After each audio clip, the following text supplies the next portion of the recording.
Happy day, everyone. I hope you all are having a wonderful day.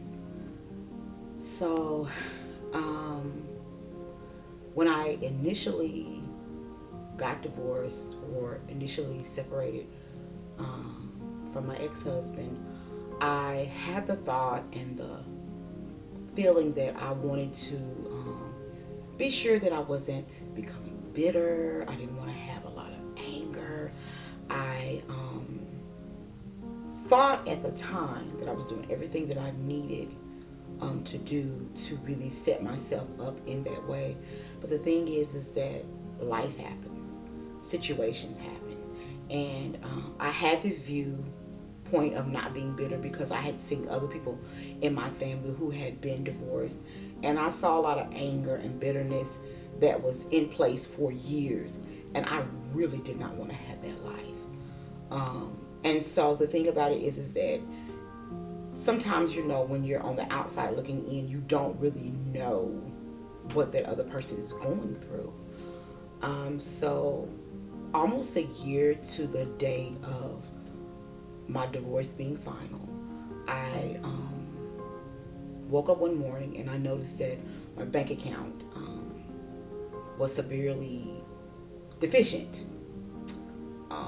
I saw where the state of Mississippi had taken a payment out for past taxes that me and my ex-husband owed. And then I got a call from one of my children who my name was on an account that I had started for them. Their account was deficient. And of course the state of Mississippi had taken out their payment. That for me was a gut punch, an uppercut and a gut punch, almost a complete knockout. Not because it was something that even had to do with because my ex-husband didn't take care of it, which he hadn't. He told me that he was, but he did not. It wasn't that. It wasn't the fact that they had already been garnishing my check. It was the fact that it was my child, and it was also the fact that I had allowed disobedience on my part to allow then my child to be attacked. And that for me was, even thinking about it now, because my children are a thing that I try to do well, that I try to protect them well. And that was a moment that I did not protect them. And I say that because months prior to the garnishment, months prior to the account being money being taken out of, I felt in my spirit, because I got the letters, got the notification of Naya start paying on you.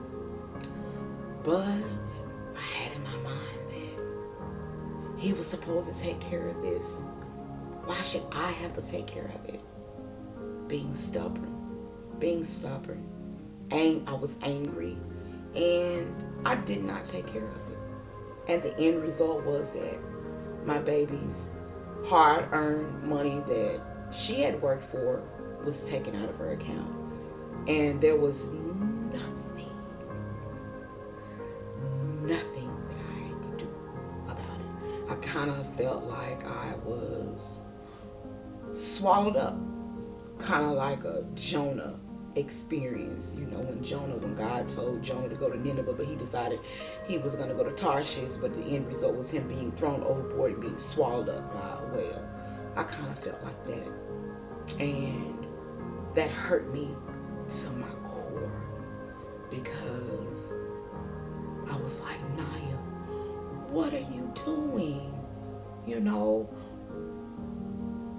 You said you don't want to be angry, you don't want to be bitter, but you've allowed some anger and some bitterness to start setting in, and therefore the enemy's reaching past you and reaching around and getting your child. And so I really had to sit in some hard lessons about what I can allow to affect me. That even if this person doesn't stand in the position that he's supposed to stand in, I've got to stand in mine. And I've got to remember that if the enemy can't get me, he'll definitely come at my children to get me. And that hurt. That hurt bad. And it hurt bad because I couldn't blame anybody but me. Could not blame anybody but me. Could not. And that was even worse because it was just like, Naya, you know better. You had been getting the warnings all this time, and and this happened. And so I had to eat that up. I had to eat that up. It was a hard one. I cried for a few weeks off and on about that because, I never want to hurt my children. You never want to, do anything. And it wasn't an intentional thing, but it was because of where I was allowing my heart and my mind to take me. And so that's why I'm really big on doing the work, talking to somebody, and talking through your frustrations, and also really being obedient. Because sometimes that obedience, when it says the obedience is better than the sacrifice, sometimes it's not that you sacrifice you or the things, but you sacrifice people that are connected to you. And that is one of the things that God has reminded me is that, as I've heard before, that the wound was not my fault, but the healing is mine. And also that my healing is connected to my children's healing. And as much as I heal, they will heal.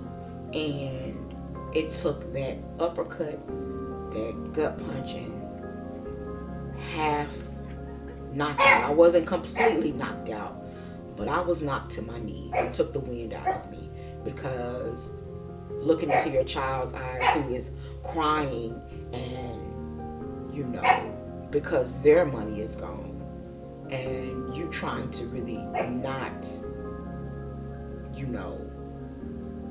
pinpoint and say, oh, it was this person's fault. I had to own that myself. It's really my fault. I did that. I allowed that to happen.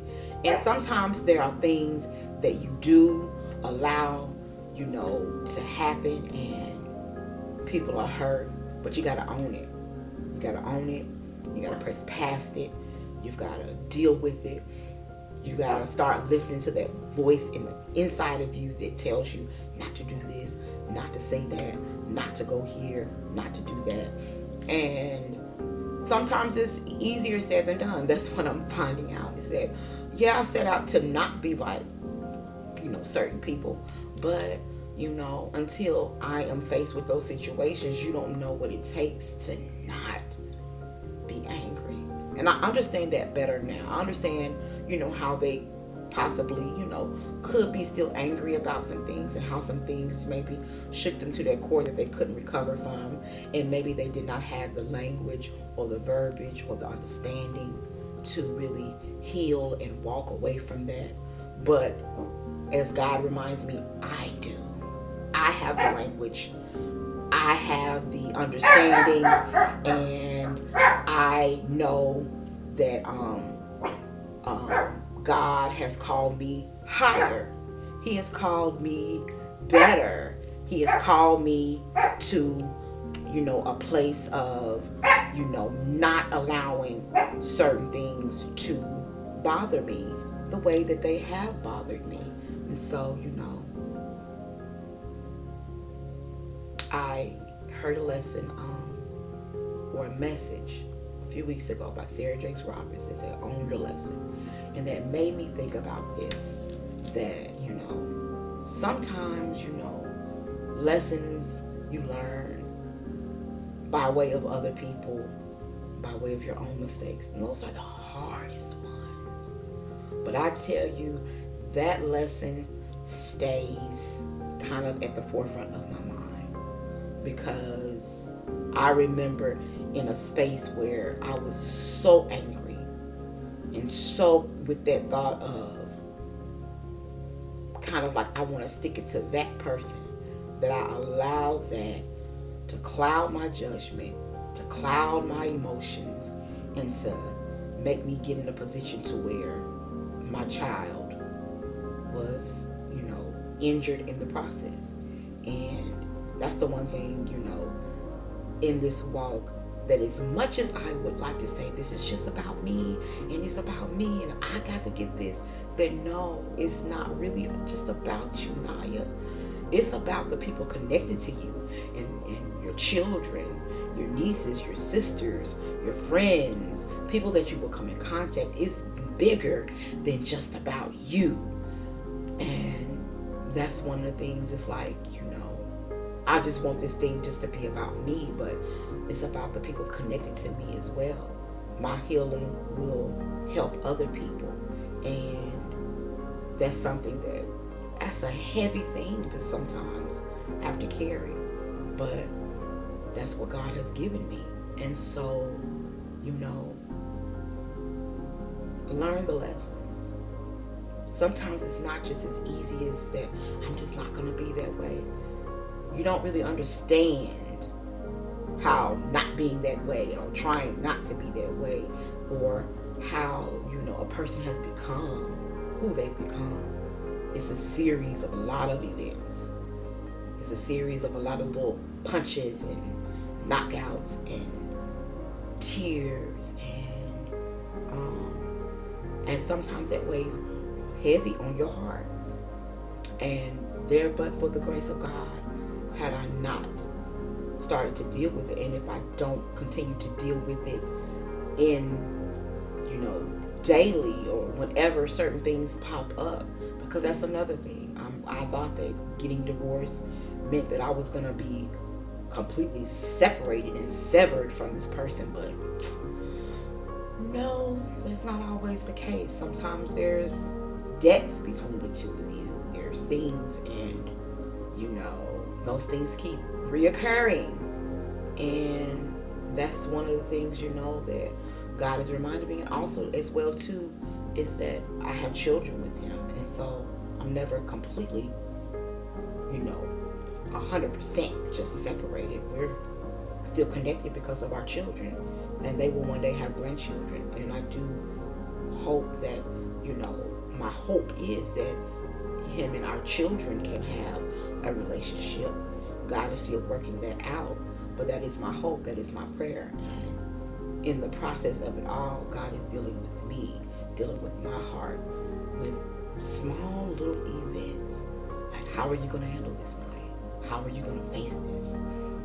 Are you going to let it make you angry, bitter, or are you going to rise above it and say, okay, so this is what I'm faced with. God, I give it to you.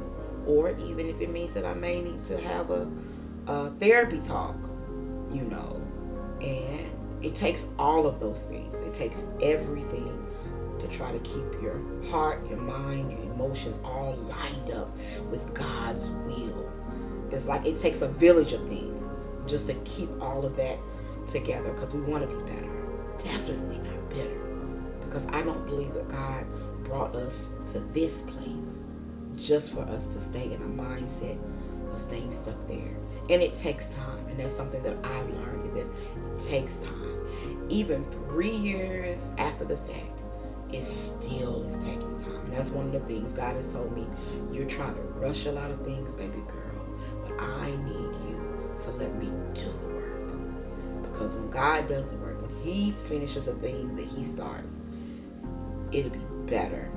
It'll be greater. And so, my prayer is that as you're walking through your healing, that you really allow God to deal with your heart and your mind and your emotions. Sit in certain things. Let the knockouts, let them knock you out. Let them take your breath away. Don't try to avoid it and act like, oh, that didn't bother me. Deal with it, because these things will keep coming up if you don't properly deal with it. And I know that it's not fair. I said that to myself, and I heard a thing that says, my pain makes sense. Your pain makes sense. No, it's not fair, but God is fair. And he wants you to be whole, healed, happy, healthy, And you owe it to yourself. And you owe it to the people connected to you. So do the work. Do what's necessary. Don't allow this thing to swallow you up like Jonah did. Don't allow it to swallow you up like I did. For a moment, I was swallowed up. Don't allow that. Deal with things properly. I love you all to life, and I pray that you all have a great